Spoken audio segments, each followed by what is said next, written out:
আরে ভাই, আজকে আপনাকে আমি একটা শুভ খবর শুনাবো।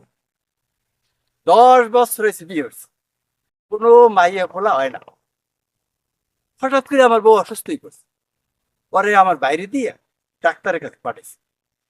এখন ডাক্তারে কয় আপনার বউ গর্ভবতী হইছে, বাচ্চা হইবে। এই খবর, এই শুভ খবর শুনিয়া আমি তো ওই সংসারের কাজকর্ম সব ছাড়িয়ে দিছিলাম। আমি বউ যখন মাইয়ে পোলা বাচ্চা কোনো কিছু হইবে না, তখন আমি চিন্তা করছি কি যে না, সংসার টংসার করুন না, আর ধরবি কি। এখন তো ভাই এই যখন খবর পাইছি, তখন আমি তো আর বসে থাকতে পারি না। এখন আমি আবার নিয়ত করছি, আবার আমি কাজকর্মে ঢুকে যাবো। আমি আবার পূর্বের ন্যায় কাজকর্ম করবো, এবং সংসারে আর কোনো ঝগড়াঝাটি ঝামেলা হইবে না ইনশাল্লাহ।